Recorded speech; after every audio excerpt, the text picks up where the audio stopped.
Assalamualaikum warahmatullahi wabarakatuh. Kembali lagi di diskusi akhir pekannya Podcast Ren. Dan di diskusi akhir pekan kali ini kita kedatangan tamu spesial, ada Mas Qoris Tajudin. Beliau adalah Direktur dari Tempo Institute. Beliau juga adalah lulusan Al-Azhar dan mengelola almuslim.co. Dan beliau pernah juga ditugaskan ke Afghanistan. Nah, ini yang mungkin akan kita coba gali. Assalamualaikum Mas Qoris. Waalaikumsalam Mas Irfan. Nah, ini kabar? Alhamdulillah, saya terima kasih nih Mas Qoris sudah meluangkan waktu untuk hadir di acara podcast ini. Ya, sama-sama. Terima kasih juga sudah diundang ke sini. Ya.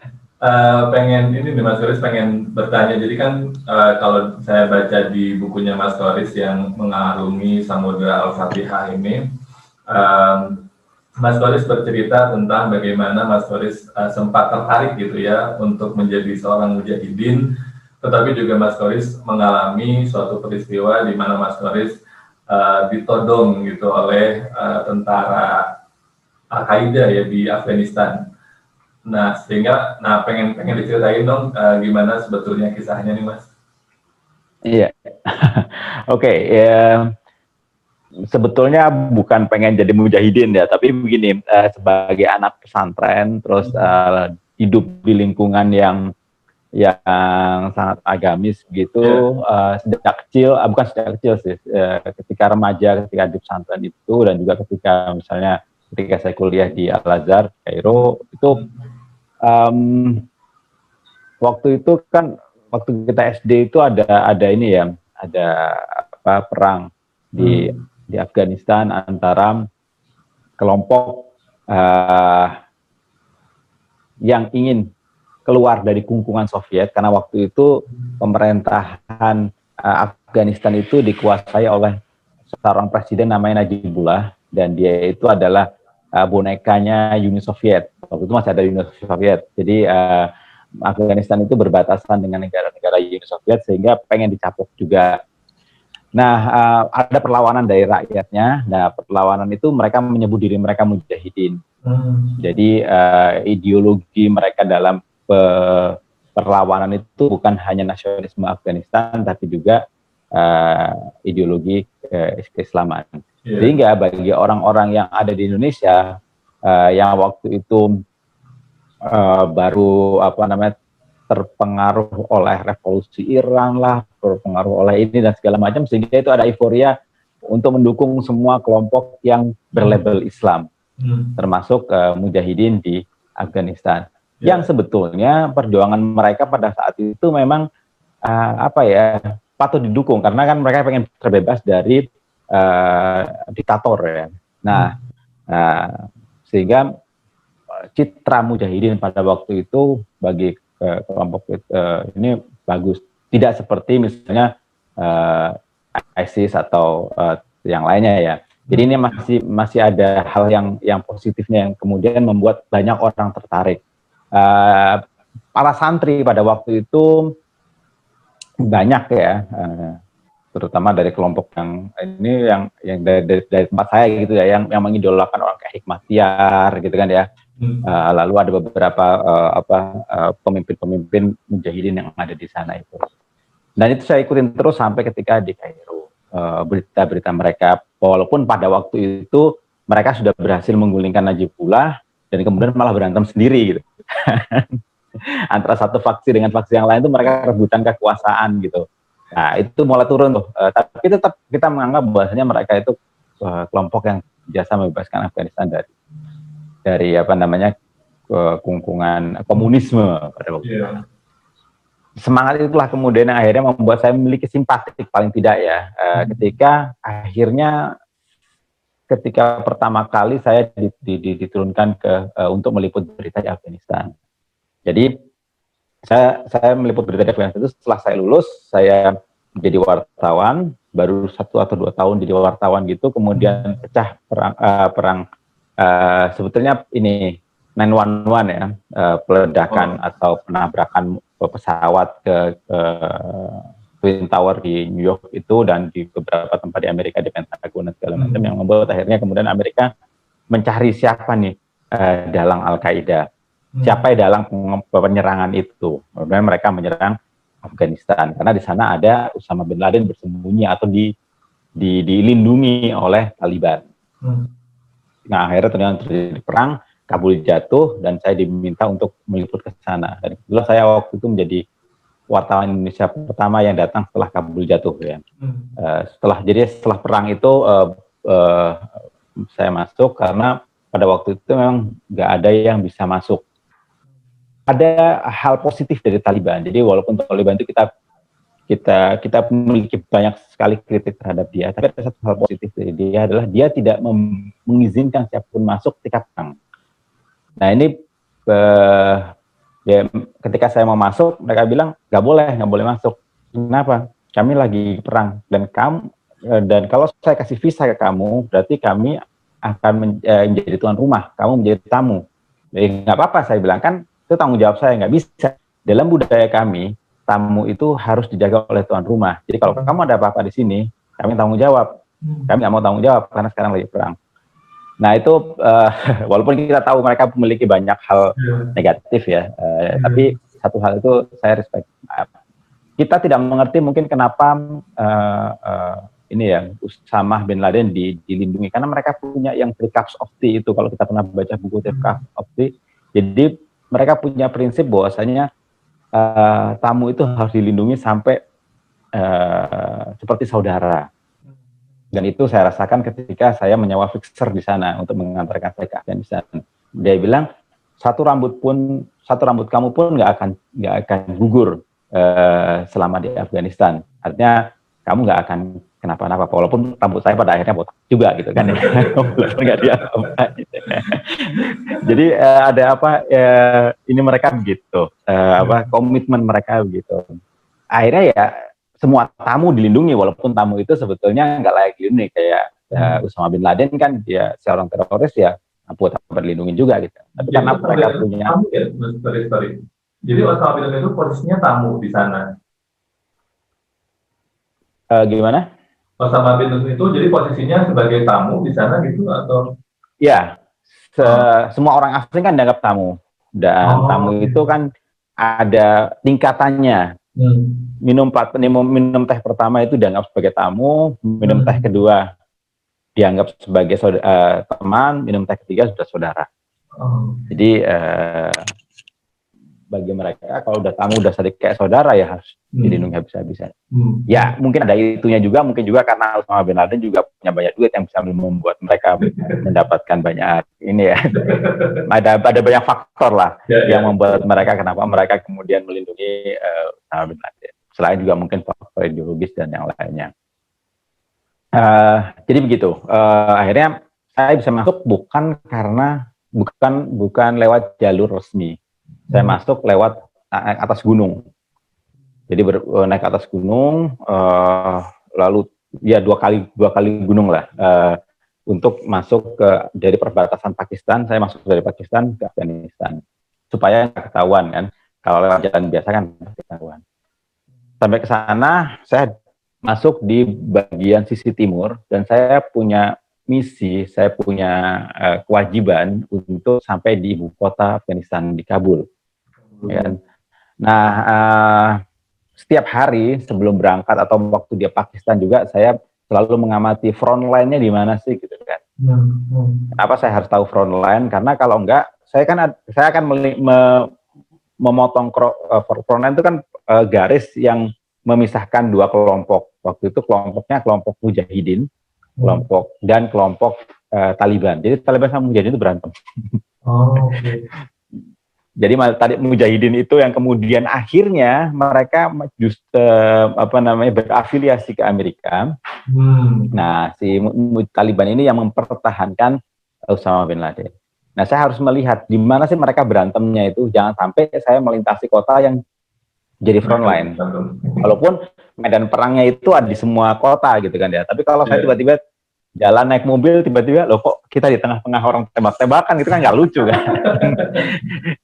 Jadi saya harus memantau dulu gitu. Nah, ketika saya pantau, eh, kadang-kadang berhenti dulu di satu kota agak lama gitu ya, 2 hari gitu untuk jalan lagi gitu. Nah, sampai akhirnya saya tiba di Jalalabad dan kemudian eh, saya lihat ada berita gitu, kok ada beberapa wartawan diculik, beberapa wartawan dibunuh di tengah jalan antara Jalalabad ke Kabul. Tapi saya bilang ke fixer saya bilang, oke, kita nggak jadi ke Kabul. Wah, nggak bisa, saya bilang. Nggak bisa, saya tetap harus ke Kabul. Oke, kita ke Kabul, tapi kita cari cara. Jadi dia fixer yang bagus, walaupun nggak bisa bahasa Inggris ya, ada penerjemah lagi, satu lagi, tapi dia apa namanya, sangat memperhatikan saya. Dia bilang, oke, kita cari jalannya. Akhirnya saya dapat jalan, saya harus ke Kabul lewat orang yang kenal lebih banyak warlord yang ada di sepanjang jalan itu. Jadi warlord itu adalah penguasa setiap kota. Setiap kota itu punya komandan sendiri-sendiri. Dan kita harus izin ke mereka setiap masuk kota. Dan kadang-kadang harus bayar. Warlordnya mata duitan kadang-kadang. Jadi tapi kadang-kadang juga mereka baik, ada yang ngasih meminjamkan pasukannya ke kita beberapa orang, 5 orang gitu untuk jagain selama di wilayah mereka.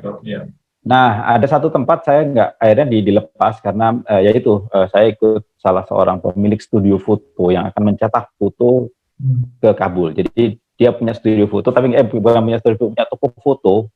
Tapi kalau zaman dulu kan foto kan harus dicetak ya, harus dicuci, cetak dan segala macam. Nah, mereka nggak punya laboratoriumnya, mereka harus bawa ke Kabul.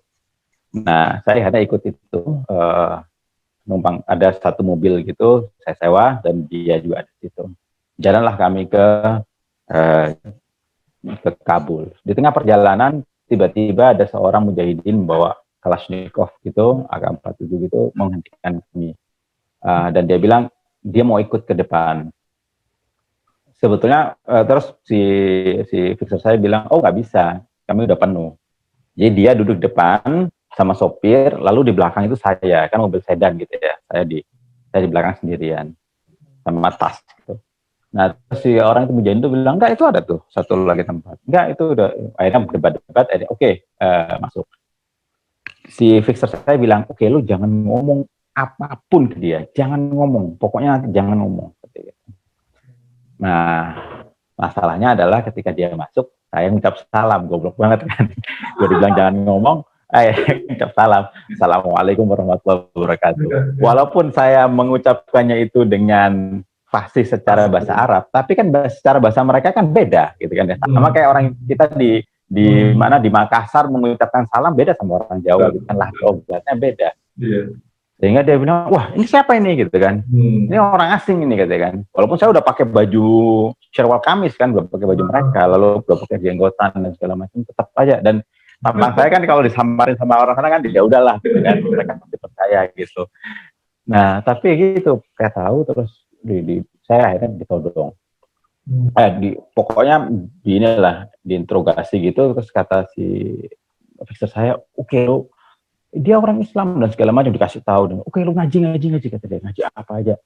Akhirnya yang keinget apa ya, yang keinget ya Al-Fatihah kan, yang paling gampang kan gitu kan. Saya ngaji Al-Fatihah, nggak mempan gitu kan. Kan kok nggak dia nggak tetap mengatakan saya sebagai orang ini. Kalau di sini kan kalau mujahidinnya orang NU gitu ya, ketika kita katakan Al-Fatihah, udah pasti dia oke, ini kawan nih gitu kan. Ini mah orang mujahidinnya nggak begitu gitu. Dia tetap dia nggak percaya, ini tetap pastinya orang Amerika yang pengen ini segala macam. Dia pengen nembak saya. Waduh, gawat kok. Akhirnya saya bilang, oke, di situ ada satu udah akhirnya waktu itu udah pasrah banget. Oke, ini gue mati nih, pasti nih mati nih. Karena dia udah mengongkar senjatanya, udah taruh di dada saya gitu kan ya. Kalaupun dia tidak menembak, mungkin dia nggak sengaja nembak, karena kebanyakan kan itu Kalashnikovnya kan rakitan gitu kan ya, bisa terjadi kecelakaan tiba-tiba yang membuat dia ini, karena udah di sini gitu kan ya. Nah, kemudian akhirnya saya bilang oke, kalaupun terjadi saya cuma pengen satu, itu ada batu, saya pengen salam situ. Nah, terus kemudian akhirnya fixer saya debat sama orang itu, akhirnya orang itu nggak jadi naik dan kita dibiarin jalan. Saya nggak tahu ada apa waktu itu. Nah, kemudian ternyata yang bisa membebaskan saya pada waktu itu adalah karena orang itu, fixer saya itu bilang, oke, sudah debat panjang, akhirnya nggak bisa meyakinkan dia bahwasanya saya bukan seorang mata-mata Amerika. Dia bilang, oke, lo tembak aja dia, lo bunuh aja dia, tapi dengan satu syarat, sebelum lo tembak dia, lo tembak gue dulu. Terus gitu. Gambling sih sebetulnya, tapi kemudian si orang tanya, emang kenapa gitu kan, emang siapa lo gitu kan. Pasti gitu, kalau bahasa Indonesia mungkin begitu ya, emang siapa lo gitu kan, kalau kenapa gue nggak boleh nembak. Terus kata dia, terus si menjadinya nanya, oke, berapa banyak warlord yang lo kenal? Dia bilang, oh gue kenal sama si ini, gue kenal sama si ini, gue kenal. Akhirnya per dia mungkin kan, kepala premannya ketahui apa inilah, dia ada kenal banyak sama kepala preman, kepala geng gitu kan. Akhirnya ngeper, akhirnya dia nggak jadi. Karena dia tahu resikonya. Kalau sampai dia mati dan pasti si pelindung-pelindungnya ini akan nanya, lu mati di mana? Di daerah situ siapa yang nguasain? Si ini siapa? Oke, siapa yang turun gunung pada waktu itu? Pasti ketahuan kan. Jadi kelompok ini yang menguasai ini, yang turun gunung adalah si ini. Pasti ketahuan. Jadi dia pasti akan juga gitu. Dihukum. Jadi akhirnya dia membebaskan. Itu, tapi kemudian akhirnya sejak itu saya kemudian memikir tentang Al-Fatihah. Artinya dia tidak serta-merta ya. Jadi karena kita disibukkan oleh banyak hal, tapi itu kepikiran terus bahwasanya apa yang membuat si mujahidin itu tidak tergerak oleh Al-Fatihah. Padahal Al-Fatihah itu kan berisi banyak kebaikan. Berisi dimulai dengan cinta, dengan cinta kasih, bahkan Ar-Rahman Ar-Rahim diulang 2 kali di surat itu. Kan kita membacanya 17 kali paling tidak sehari gitu. Tapi kenapa surat itu tidak meresap ke dalam diri mujahidin dan juga kepada sebagian besar umat Islam? Iya, betul. Dalam arti hafalan gitu ya, Mas. Iya, kayak jadi akhirnya baca tapi kayak lebih ada nggak ada makna. Yang surat yang begitu diagungkan, begitu diulang-ulang segala macam, iya nggak kemudian menjadi apa ya, nggak menjadi lambang dari atau menjadi fokus dari semua ideologi yang kita terima gitu kan ya. Kenapa ideologi yang kita terima itu adalah 2 hal saja, ketakutan dan kemarahan gitu kan ya. Ya kan? Segala hal kita tuh harus takut sama ini, kita ditakutin sama neraka. Untuk memotivasi orang kita tuh bukan memakai cinta kasih. Untuk memotivasi orang itu kita dengan ketakutan. Ntar dimarahin lo sama Allah, ntar di ini sama. Betul bahwasanya kita harus takut kepada Allah. Tapi kan ketika itu menjadi motivasi utama, akhirnya kan kita kan selalu hidup dalam ketakutan. Nah, itu yang padahal Allah itu memotivasi kita dengan Al-Fatihah supaya kita itu termotivasi oleh cinta kasih gitu kan ya. Tapi kita malah melihat bahwasanya yang memakai cinta kasih untuk memotivasi ke segala sesuatu kan umat lain gitu kan, bukan umat Islam gitu. Ada teman-teman di Kristen atau di Katolik yang segala hal selalu kasih gitu kan ya. Nah, padahal di Islam juga begitu kan. Iya. Kalau menurut kalau menurut Mas Chris, gimana? Kenapa bisa sampai kayak gitu? Kira-kira apa nih Mas yang menyebabkan kayak banyak sekali ayat tentang cinta kasih, tapi kita kayak kehilangan koneksi gitu dengan cinta kasih itu? Pertama memang keadaan umat Islam secara keseluruhan. Dari atas ya, dari atas ke bawah. Dari atas ke bawah dalam artian kita itu hidup di masa ketika atau umat Islam sebagian masih hidup, walaupun sekarang udah modern, masih hidup di masa ketika segala sesuatu itu harus diajarkan dengan ketakutan dan kemarahan itu. Jadi di negara Islam masihlah itu membuat orang itu disiplin itu ya dengan ketakutan gitu kan, dalam bidang apapun ya. Sebagian besar negara Islam pada tahun 90-an itu masih dikuasai oleh diktator. Tidak hidup dalam keinian. Kita dan juga masih hidup dalam terkungkung oleh inferiority kan, masih merasa rendah diri. Banyak kemarahan, banyak kekesalan yang yang kita rasakan, kemudian kita ini kan ke orang lain. Kita timpakan ke orang lain. Mungkin sebagian itu, saya sendiri nggak tahu kenapa akhirnya pemahaman Islam pun dibawa ke sana. Kan di dalam buku Mengarungi Samudra Al-Fatihah itu saya katakan bahwasanya Al-Quran itu bisa kita lihat dari macam-macam. Kan itu Bismillahirrahmanirrahim sebagai kacamata ya. Kita bisa melihat Al-Quran itu, orang yang marah-marah bisa menjadikan Al-Quran sebagai dalil kemarahan dia. Ada banyak ayat di dalam Al-Quran yang mengatakan, oke, lo boleh marah, lo boleh bunuh, lo boleh gini, begitu. Itu ada banyak banget. Gitu kan, ya. Kalau kita buka, banyak sekali. Nah, tapi kalau kita memandang Al-Quran dengan Bismillahirrahmanirrahim, dengan nama Allah yang Maha Kasih Maha Sayang, dengan cinta kasih, kita akan juga menemukan banyak sekali ayat Al-Quran yang menyuruh kita untuk berkasih sayang. Nah, tergantung kita bagaimana melihat Al-Quran dari mana. Oleh karena itu, Allah kan berkata, Ana inda dzanni abdi bi. Saya itu tergantung orang yang menyangka saya. Kalau kita menyangka Allah itu tukang kasih hukuman, kalau kita menyangka Allah itu hanya Tuhan yang pemarah, dan kita menyangka Allah itu seperti itu ya kita akan melihat agama ya seperti itu. Tapi kalau kita melihat Al-Quran seperti itu juga, melihat Islam juga seperti itu. Tapi kalau kita mengajarkan agama kepada anak-anak itu dengan cinta kasih, mengenalkan Allah itu dengan Rahman dan Rahimnya dulu sebelum Al-Ghadabnya dulu, maka kita juga akan melihat Al-Quran, melihat Islam dengan seperti itu. Ada cerita menarik, saya nggak tahu apakah saya tulis di sini atau enggak. Paman saya ingin mengajarkan tauhid ke anaknya, ingin mengajarkan tauhid itu kan tauhid sifat dan ini ya. Dia ingin mengatakan kepada anaknya, gue harus membuat anak gue takut kepada Allah sejak kecil.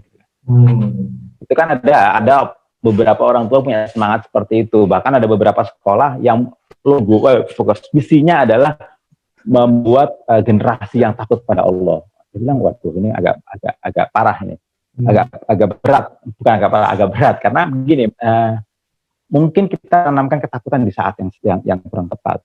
Jadi paman saya itu akhirnya saya akan menanamkan ketakutan ke anak saya. Akhirnya ditanamkanlah itu Allah itu harus takutin dan segala macam. Suatu malam dia minta anaknya untuk ke dapur. Anaknya nggak mau, kenapa? Takut sama Allah. Jadi Allah udah kayak hantu bagi anaknya itu. Karena kan anak kecil kan. Iya. Imajinasinya anak kecil nggak tahu. Menyeramkan ya. Betul, waktu itu menyeramkan. Jadi dia tidak bisa membedakan antara takut yang takut kepada Allah dengan takut pada hantu dan atau pada setan, singa dan segala macam. Jadi akhirnya kemudian dia bilang, udah deh, mulai sekarang saya nggak mau mengajarkan ketakutan dulu pada anak-anak. Nantilah itu. Tapi bagaimana mengajarkan dulu kepada anak-anak adalah kasih sayang. Kalau mereka udah sayang sama Allah, mereka akan melakukan segala sesuatu untuk Allah.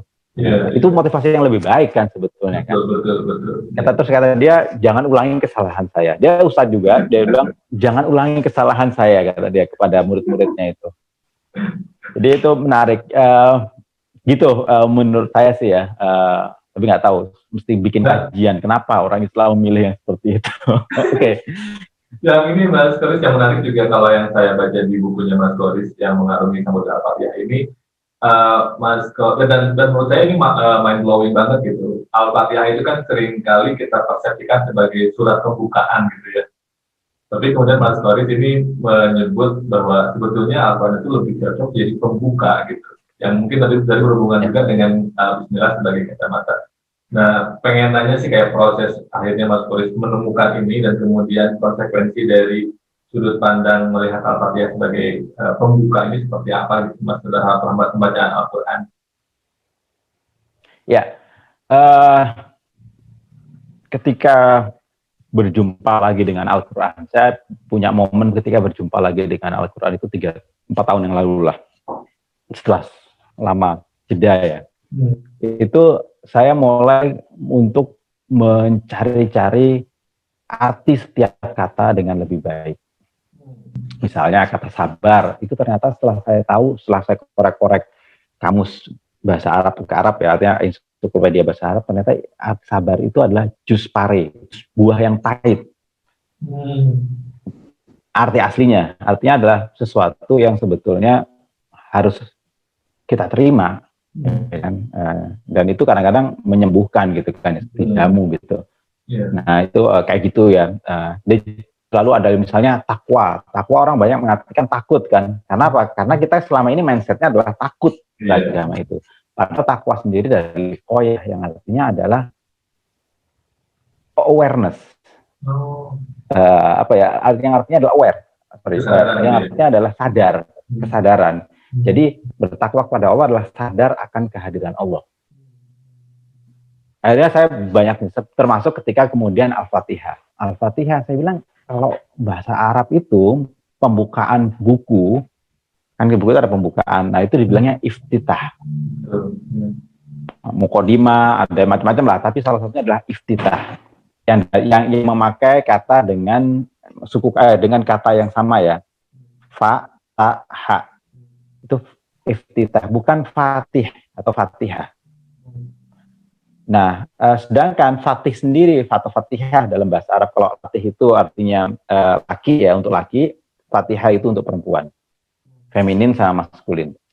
Nah, fatih atau fatihah sendiri itu kalau dalam bahasa Arab itu masuk dalam isim fa'il, yaitu subjek, sesuatu yang membuka. Mungkin teman-teman pernah dengar ada seorang pahlawan Islam namanya Muhammad Al-Fatih. Oh iya, iya. Nah, Muhammad Al-Fatih itu adalah orang yang membuka. Dulu itu kenapa disebut membuka? Karena membuka itu artinya penakluk. Komandan penakluk itu biasanya disebut Al-Fatih. Al-Fatih kenapa? Karena dulu semua kota ada pintunya. Nah, ada kota Konstantinopel yang di Turki sekarang itu dulu kan Bizantium ya, Romawi Timur. Nah, nggak bisa digedor-gedor oleh pasukan Islam dan kemudian berhasil ditaklukkan oleh Muhammad ini. Nah, kemudian akhirnya disebutlah dia sebagai Muhammad Al-Fatih karena dia sebagai pembuka. Nah, bedanya apa dengan Al-Fatihah juga gitu. Al-Fatihah itu artinya berarti pembuka. Karena dia sebetulnya bentuk feminin dari Al-Fatih. Jadi sama sebetulnya. Nah, apa bedanya? Bedanya adalah Al-Iftitah itu adalah pengantar aja.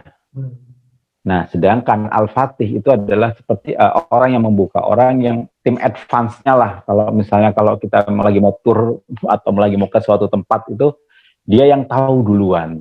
Dia yang akan menerangkan kepada kita. Pengetahuan kita akan suatu tempat itu sangat dipengaruhi oleh bagaimana dia mengantarkan kita atau dia memberikan pengetahuan kepada kita. Jadi surat yang disebut Al-Fatihah itu adalah surat yang akan mengantarkan kita, yang membukakan kita pintu Al-Quran, kemudian mengantarkan kita masuk ke dalamnya, menjadi guide yang menerangkan ini seperti ini seperti ini. Jadi fixer kita di dalam pembacaan Al-Quran. Artinya ketika kita mengarungi Al-Quran itu, kita memakai kacamata dia. Karena dia yang yang dibertugas sebagai pengantar kita, sebagai pembuka pintunya. Jadi apapun ketika kita menemukan keterangan dalam Al-Quran, informasi dalam Al-Quran, kita selalu merujuk kepada ini sesuai nggak dengan Al-Quran. Oleh karena itu semua surat di dalam Al-Quran itu meminjam satu ayat dari Al-Fatihah, yaitu Bismillahirrahmanirrahim. Kalau kita lihat kan Bismillahirrahmanirrahim itu di Al-Fatihah itu ketika tulis Bismillahirrahmanirrahim ada angka 1.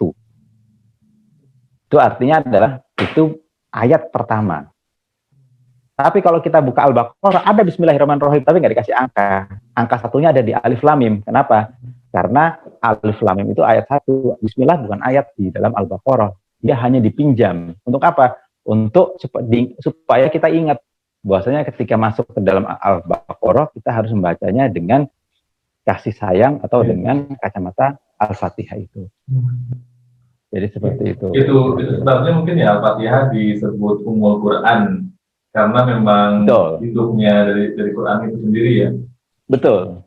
Ya, sama kayak gitu. Jadi itu Ummul Quran itu itu artinya adalah ibu kan atau induk. Induknya Al-Quran. Induknya Al-Quran apa? Yaitu karena semua ayat itu lahir dari dia. Jadi membawa gennya Al-Fatihah. Surat dalam Al-Quran. Nah, ini menarik banget nih Mas, karena ya sesama Muslim yang sejak lahir Muslim gitu, kita take it for granted gitu Al-Fatihah gitu, karena mungkin setiap hari dibaca, karena menjadi surat pertama yang kita hafal, seolah-olah nggak terlalu kelihatan instrumentalitasnya gitu pentingnya, tapi di sini saya dapat wawasan yang baru banget. Nah, saya pengen ke pertanyaan terakhir nih Mas Golis. Mas Golis kan juga selain di Tempo Institute mengelola kanal media almuslim.co sebagai media dakwahnya Mas Golis. Pengen diceritain dong tentang almuslim.co, terus kemudian juga bagaimana Mas Golis membagi waktu, karena pasti sibuk banget dan bikin konten dakwah itu kan kayak istilahnya kelihatannya gampang, tapi ya pasti menguras energi. Iya, almuslim.co itu sebetulnya ya memang baru ini ya, baru beberapa tahun ini saya kelola. Awalnya memang tadi itu 4 tahun yang lalu saya pulang kembali ke Al-Quran ya. Setelah sekian lama mengembara, dalam artian sekian lama dia jadi jalan aja lah gitu, jadi muslim sholat tapi gitu aja lah gitu kan ya. Tidak menyelami lagi, tidak dan banyak sekali lika-liku yang terjadi selama puluhan tahun itu, sampai akhirnya kemudian saya agak sedikit depresi lah tahun berapa itu, 4 tahun yang lalu atau 5 tahun itu. Akhirnya kemudian saya balik lagi memahami Al-Quran dengan cara yang berbeda, tidak dengan seperti yang dulu, lebih tenang dalam memahaminya dan lebih berusaha lebih dalam, walaupun belum tentu ya, baru kita merasa udah dalam banget tapi udah. Nah, ketika saat itulah kemudian saya pikir kayaknya saya perlu membagikan pengalaman saya, atau paling enggak membagikan apa yang saya ini kan, karena ketika saya dapat sesuatu yang menarik, saya cerita sama teman-teman bilang oke, mereka tertarik. Kayaknya saya bilang mungkin ini bisa menjadi alternatif, atau paling enggak ya 1-2 bacaan 1-2 orang. Saya nggak pengen ini kemudian jadi bisnis dan segala macam, enggak. Itu hanya apa namanya ya, hanya menyalurkan apa yang ada yang di dalam pikiran saya. Satu. Yang kedua adalah untuk merekam, karena kalau bisa aja kita tulis ya, tapi kalau misalnya nggak ada media yang dibaca orang, mungkin nggak ada feedback. Untuk merekam apa yang saya pikirkan. Yang ketiga adalah untuk memotivasi. Wah udah lama nih nggak nulis nih, udah berapa hari nggak nulis nih, itu kan motivasi. Tapi kalau misalnya kita nulis, misalnya buku Mengarungi Samudra Al-Fatihah, itu kan nggak saya tulis dalam bentuk buku, tapi saya tulis, saya akan menulis tentang Al-Fatihah secara serial di dalam almuslim.co. Nanti kemudian saya ambilin tuh satu-satu, saya kumpulin menjadi buku. Nah itu kan lebih termotivasi, karena orang akhirnya ada yang nunggu, ada yang wah udah lama nih belum bikin lagi dan segala macam. Nah itulah yang kemudian manfaatnya ternyata lebih banyak ke saya daripada ke orang lain ya. Ya saya nggak tahu berapa orang yang baca, tapi ternyata ke sayanya lebih banyak. Dalam artian saya lebih banyak akhirnya kemudian mencoba untuk menggali lebih banyak lagi isi di Al-Quran dan segala macam. Lalu kenapa namanya Al-Muslim? Karena satu mungkin ada faktor sejarah. Keluarga kami itu dulu punya majalah namanya Al-Muslimun. Ayah saya pernah jadi pemimpin redaksinya, kemudian itu majalah keluarga, jadi ada dari kakek ke ayah ke paman, sekarang dikelola oleh paman yang lain. Mereka punya Al-Muslimun, tapi saya pengen punya sendiri ya, jadi Al-Muslim saja. Jadi namanya mirip, tapi sebetulnya yang satu jamak, yang satu apa namanya ya.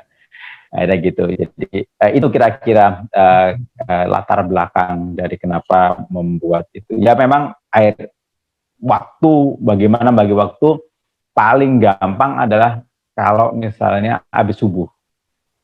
Habis subuh selesai itu ngaji atau meditasi, pasti keluar tuh semuanya, ide-idenya itu pasti keluar. Kadang-kadang saya menuliskan apa yang ngaji, terus terang saya adalah pengaji yang slow. Saya nggak bisa satu hari satu juz gitu, nggak bisa saya.